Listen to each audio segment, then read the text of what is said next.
Shabbat Shalom, friends. How grateful I am to be with you on this morning. Because every day is a Shehechianu opportunity to give thanks to the Creator of all for keeping us alive and sustaining us and bringing us to this moment. Every moment is irreplaceable and precious.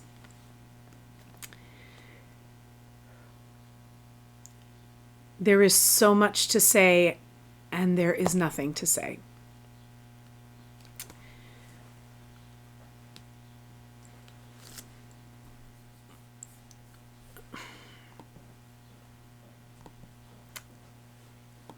And when it is on the tiny shoulders of clergy or counselors, people who, quote, specialize in helping people work through trauma, there really is sometimes just very little to say. I think we all know what needs to be done.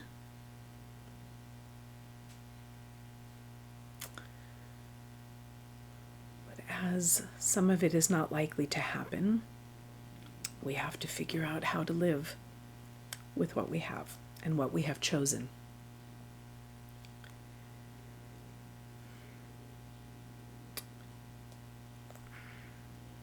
So I'd like to do just two things this morning. One is to look at a difficult section from the Parsha, which I gave a little forewarning about earlier, and then read the words of a great visionary from our time,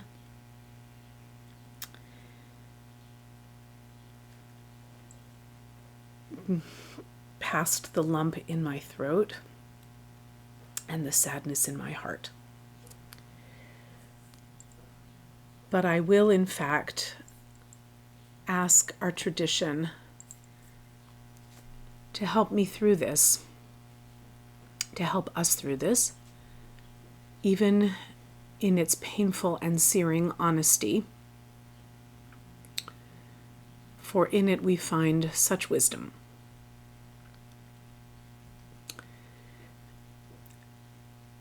There is a word in this week's Parsha, not in the reading that we heard, but in the earlier section of the Parsha.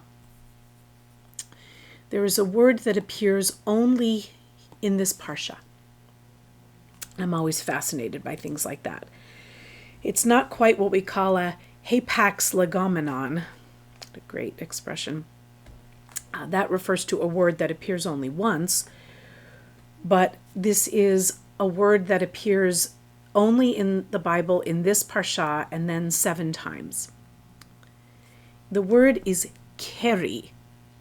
Keri, and I want to welcome my friend Ernie Newbrun, who is here with us today. I had the tremendous merit of being with his Torah study group yesterday morning, so Ernie heard a little of this.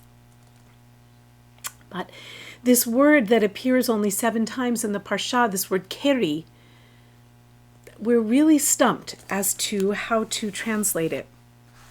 It refers to the way in which God forecasts the Israelites potentially walking with God's ways, walking with God.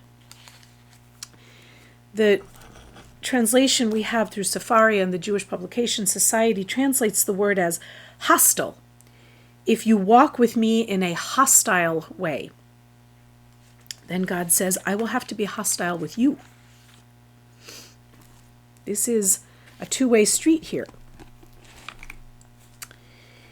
And yet this word has been posited to mean a number of things. The 19th and 20th century sage Rabbi David Zvi Hoffman suggested that the word keri means at cross purposes, meaning if you walk with God, doing the opposite of what God has commanded, in the way, for instance, that adolescents will often do the opposite of what they are told, to claim and proclaim their autonomy, even if and when they know that it is against their best interests. Is perhaps a way of individuating, but can often yield pretty difficult consequences from which we hope people would learn. Yet we seem to have quite a number of individuals acting at cross purposes with what is good and right, and too many of them don't seem to learn. Rashi and Ibn Ezra looked at the word keri as being related to the root that means by happenstance, something that happens by chance. So in other words, if you walk in my ways, says God, only when it's convenient for you, meaning either only when things are going well, and then you say, I must be in God's favor, but the rest of the time you turn from God, or the opposite, only turning to this tradition and this good way of life, complicated and difficult as it is sometimes, scrappy and fragmented, but brilliant. If you only turn to me when happenstance is negative, when it is of uncomfortable occasion, rather than out of a sense of real, pure obligation and love.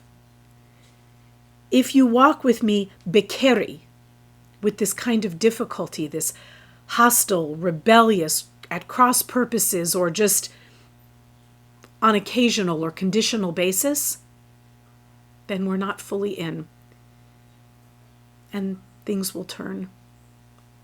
And in the biblical mind, and in many of our even modern religious minds, we are uncoupled from the source of strength that Jeremiah identifies that we need to hold to. But as you all know, I love Musar, and it's such a guiding force in my life, this sole practice of the Jewish people. And the founder of modern Musar, Rabbi Yisrael Salanter, looks at the word bekeri and sees in there the word kar, cold.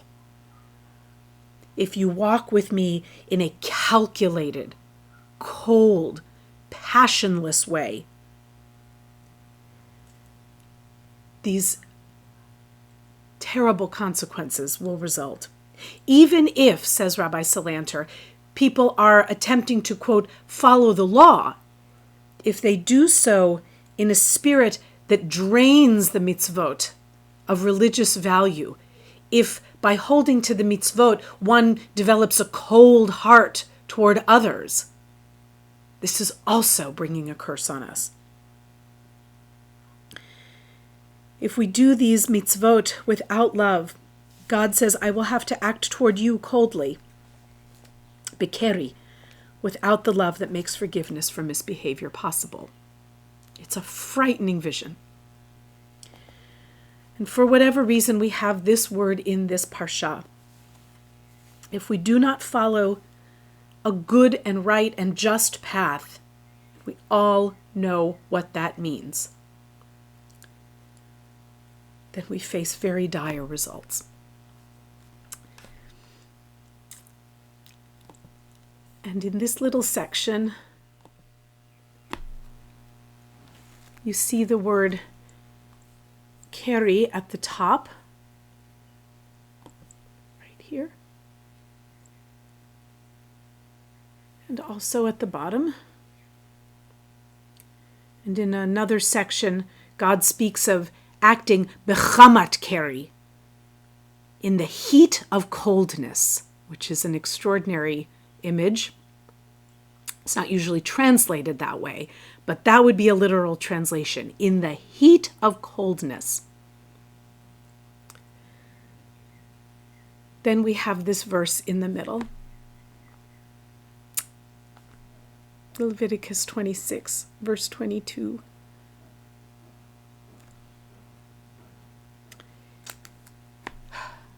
I will loose wild beasts against you, and they shall bereave you of your children. And it was long ago suggested that the wild beasts were human beings, that this reference was to human beings acting viciously. That's not a modern interpretation. We need to walk with warmth, in harmony with the holy purpose, so that we do not continue to be bereaved of our children.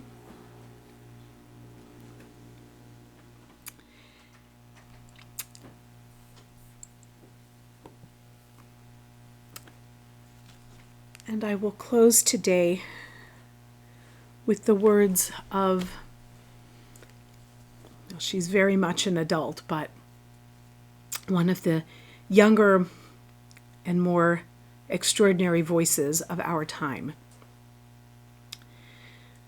Amanda Gorman, our National Youth Poet Laureate, whose poems are often long and intricate, with extraordinary interwoven rhymes and unbelievable lengthy visions. But this week, she wrote this, and I think of Leviticus when she writes this little poem. Schools scared to death. The truth is, one education under desks, stooped low from bullets that plunge when we ask where our children shall live and how and if.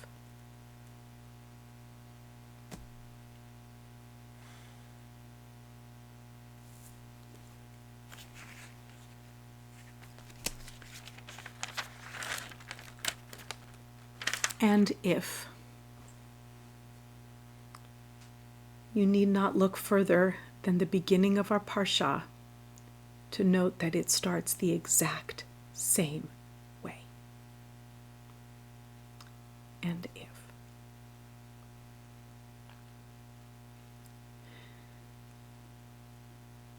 Somehow, please, my friends, may we be comforted. May the families of those beautiful littles be comforted. May we take strength in one another and in this tradition. Shabbat Shalom.